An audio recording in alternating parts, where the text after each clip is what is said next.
ಓಂ ಶಾಂತಿ. ನಿಮ್ಮದು ಇದು ಅದ್ಭುತವಾದ ವಿಶ್ವವಿದ್ಯಾಲಯವಾಗಿದೆ. ಇದರಲ್ಲಿ ಹಾಳಾಗಿರುವುದನ್ನು ಸರಿಪಡಿಸುವಂತಹ ಭೋಲಾನಾಥ ತಂದೆಯು ಶಿಕ್ಷಕನಾಗಿ ಓದಿಸುತ್ತಾರೆ. ಪಾವನರಾಗದೆ ಹಿಂತಿರುಗಿ ಹೋಗಲು ಸಾಧ್ಯವಿಲ್ಲ. ಅರ್ಧಕಲ್ಪದ ಯಾವ ರೋಗವು ಅಂಟಿದೆಯೋ ಅದರಿಂದ ಮುಕ್ತರಾಗಲು ನೀವು ಎಲ್ಲರನ್ನೂ 7 ದಿನಗಳ ಬಟ್ಟಿಯಲ್ಲಿ ಕುಳ್ಳರಿಸುತ್ತೀರಿ. ನಮ್ಮ ತಂದೆಯು ಬೇಹದ್ದಿನ ತಂದೆಯೂ ಆಗಿದ್ದಾರೆ. ಅವರಿಗೆ ಪರಮಪಿತ ಪರಮಾತ್ಮನೆಂದು ಕರೆಯಲಾಗುತ್ತದೆ. ಅಂದಾಗ ತಂದೆಯೂ ಹೇಳಿದರು, ಶಿಕ್ಷಕನೂ ಹೇಳಿದರು, ಜೊತೆಗೆ ಸದ್ಗುರುವೂ ಹೇಳಿದರು. ಇದು ಪಾಠಶಾಲೆಯಾಗಿದೆ. ಇದಕ್ಕೆ ಯೂನಿವರ್ಸಿಟಿ ಎಂದಾದರೂ ಹೇಳಿ ಅಥವಾ ಕಾಲೇಜು ಎಂದಾದರೂ ಹೇಳಿ, ಅಂತೂ ವಿದ್ಯೆಯಲ್ಲವೇ. ಮೊಟ್ಟಮೊದಲು ಇದನ್ನು ತಿಳಿದುಕೊಳ್ಳಬೇಕಾಗಿದೆ. ಅವರು ನಾವೆಲ್ಲ ಆತ್ಮರ ತಂದೆಯಾಗಿದ್ದಾರೆ. ಅವರಿಗೆ ಜ್ಞಾನಸಾಗರ ಜ್ಞಾನಪೂರ್ಣರೆಂದು ಹೇಳಲಾಗುತ್ತದೆ. ಜ್ಞಾನಸಾಗರ ಪತಿತ ಪಾವನನಾಗಿದ್ದಾರೆ. ಜ್ಞಾನದಿಂದಲೇ ಸದ್ಗತಿಯಾಗುತ್ತದೆ. ಶರೀರದ ಹೆಸರು ಬದಲಾಗುತ್ತಿರುತ್ತದೆ, ಆತ್ಮದ ಹೆಸರು ಬದಲಾಗುವುದಿಲ್ಲ. ಆತ್ಮವು ಒಂದೇ ಆಗಿದೆ. ತಂದೆಯು ತಿಳಿಸುತ್ತಾರೆ, ನಾನಾತ್ಮನಿಗೆ ಒಂದೇ ಹೆಸರಾಗಿದೆ, ಶಿವ. ಶಿವನಂತೂ ಬೇಹದ್ದಿನ ತಂದೆಯಾಗಿದ್ದಾರೆ. ಆದ್ದರಿಂದ ಅವರಿಗೆ ಪರಮಪಿತ ಪರಮಾತ್ಮನೆಂದು ಹೇಳಲಾಗುತ್ತದೆ. ಅವರು ಎಲ್ಲ ಆತ್ಮರ ತಂದೆಯಾಗಿದ್ದಾರೆ. ಆತ್ಮವು ಮೊಟ್ಟಮೊದಲು ಮೇಲಿನಿಂದ ಬರಬೇಕು. ಸತೋ ಪ್ರಧಾನ ಆತ್ಮವೂ ಬರುತ್ತದೆ. ಅದು ಯಾವುದೇ ವಿಕರ್ಮ ಮಾಡಿರುವುದಿಲ್ಲ.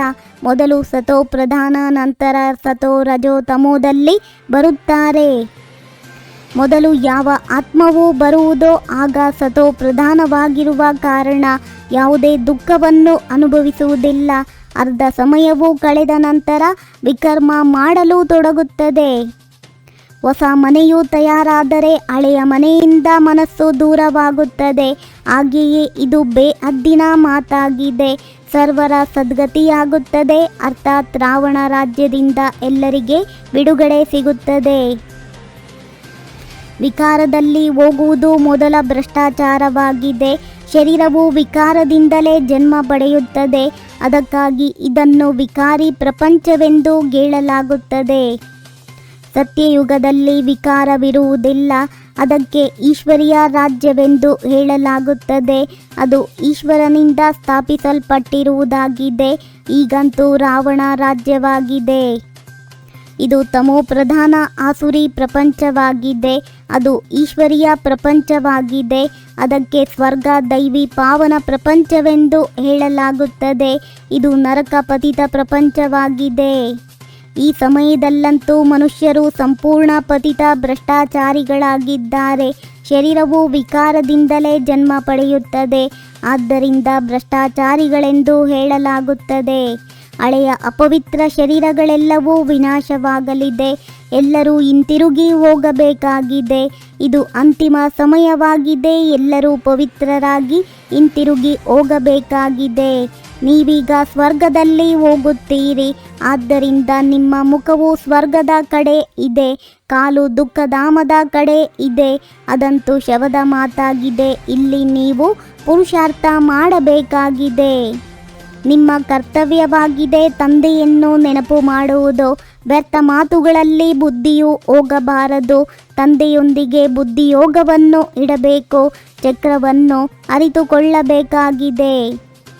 ಈಗಂತೂ ತಾವು ಪಾವನರಾಗುತ್ತಿದ್ದೇವೆ. ಪಾವನರಾಗಿ ಬಿಟ್ಟರೆ ನಂತರ ದೇವತೆಗಳಾಗುತ್ತೀರಿ. ಅಲ್ಲಂತೂ ಪೂಜೆ ಇತ್ಯಾದಿಗಳ ಅವಶ್ಯಕತೆ ಇರುವುದಿಲ್ಲ.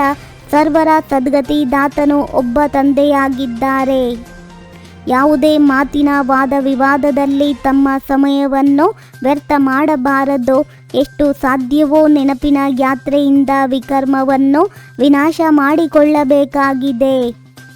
ಈಶ್ವರಿಯ ಕುಲದ ಸ್ಮೃತಿಯ ಮೂಲಕ ಮಾಯೆಯನ್ನು ಎದುರಿಸುವಂತಹ ಸದಾ ಸಮರ್ಥ ಸ್ವರೂಪ ಭವ.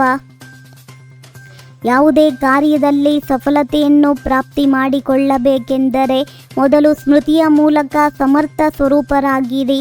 ಸಮರ್ಥತೆ ಬರುವುದರಿಂದ ಮಾಯೆಯನ್ನು ಎದುರಿಸುವುದು ಸಹಜವಾಗುವುದು. ಸತ್ಯತೆಯು ಸಮಯದನುಸಾರ ಸ್ವಯಂ ತಾನೇ ಸಿದ್ಧವಾಗುವುದು. ಅದನ್ನು ಸಿದ್ಧ ಮಾಡುವ ಅವಶ್ಯಕತೆ ಇಲ್ಲ. ಓಂ ಶಾಂತಿ. 21 ಜನ್ಮಗಳಿಗೆ 21 ಪರಮಾತ್ಮನ ಮಹಾವಾಕ್ಯವನ್ನು ಆಲಿಸಿ, ಶೇರ್ ಮಾಡಿ, ಲೈಕ್ ಮಾಡಿ, ಮರಿಬೇಡಿ. ಓಂ ಶಾಂತಿ.